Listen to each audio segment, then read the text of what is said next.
বাইতুল মুকাররমের খতিব আব্দুল মালেক ও তারেক মনোয়ার সাহেবকে নিয়ে অনেক সমালোচনা হচ্ছে। আসলে কার কথা সঠিক? কথা শুনেন, প্রত্যেকটা ফুলের আলাদা আলাদা গ্রান আছে নাকি নাই? আমরা একটা কাজ করি কি জানেন, আমরা সবসময় একজনরে দিয়ে আরেকজনের উপমা দিই, একজনরে দিয়ে আরেকজনরে মাপতে চাই। এটা হয় না, এটা উচিত না। মাওলানা আব্দুল মালেক সাহেব তিনি হচ্ছেন উপমহাদেশের শ্রেষ্ঠ আলেমদের একজন। তিনি তার লেখা কিতাব সারা দুনিয়াতে পাওয়া যায়, আলহামদুলিল্লাহ বলেন। বাংলাদেশের যিনি খতিব সাহেব, তিনি এত জ্ঞানের অধিকারী, তিনি এত বড় মাপের একজন আলেম, তার লেখা কিতাব সারা দুনিয়াতে পাওয়া যায়।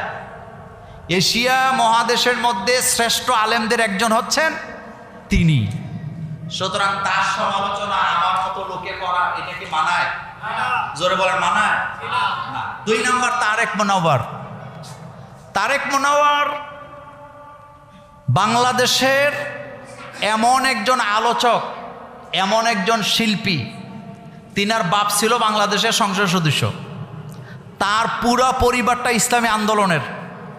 তারেক মনোয়ার বাংলাদেশের ইসলামী সঙ্গীত জগতের এতটাই নক্ষত্র, যেই যুগে যুবকেরা সারাদিন রবীন্দ্রসঙ্গীত শুনতো, আধুনিক গান শুনতো, ছায়াছবির গান শুনতো, সেই সময় হাজার হাজার কপি তারেক মনোয়ারের গান বিক্রি হয়েছে।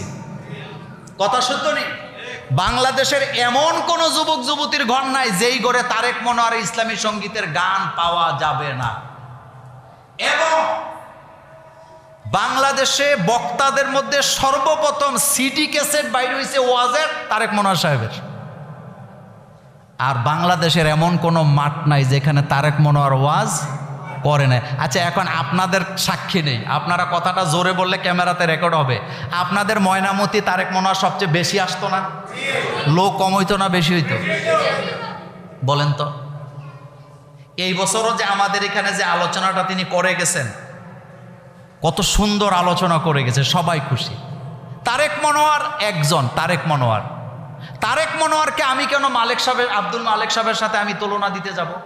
উনি মুরব্বী আলেম, তারেক মনোয়ার হলো যুবকদের আইডল। এক কথা শেষ। তারেক মনোয়ার, তারেক মনোয়ার। আর তারেক মনোয়ারের সবচেয়ে বড় গুণ হইল, তারেক মনোয়ার যখন মঞ্চে বসা থাকে, মন্ত্রী এমপিরা বসে থাকলেও উনি ওনাদের সামনে রাইখা একবার গোসল করায়, আবার আতর গোলাপ মাইকে এটা ঠিক করে দেয়। কথা সত্য না? আমাদের এই বুড়িচংয়ের যিনি এমপি, নাম বলেন, কথা কন না কেন? তারেক মনোয়ার সাহেবের বড় ভাই হিসাবে মানে। আপনাদের মনে আছে মাহফিলে উনি বসে নাই, উনি বলছে তারেক ভাই আমার বড় ভাই, ওনার সামনে আমি বসবো কেন? বাংলাদেশের যত এমপি মন্ত্রী আছে ওনার সামনে বসলে ওয়াজ শুনতে বাধ্য।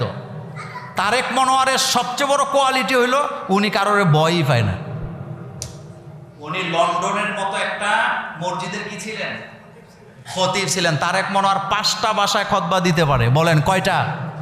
5টা ভাষায়। তারেক মনোয়ারের জায়গায় তারেক মনোয়ার, খতিব সাহেবের জায়গায় খতিব সাহেব। আমরা কারো সমালোচনা করতে যাইয়া একজনের প্রতি কি বলে বেইনসাফ, আরেকজনকে একের আকাশে উঠাবো, এই কাজ যেন আমাদের দ্বারা কি না হয়।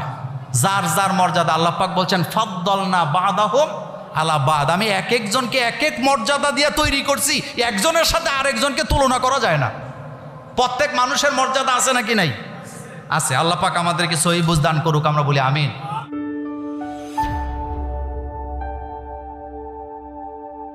Islamic Tone 24 in charge of the ghetto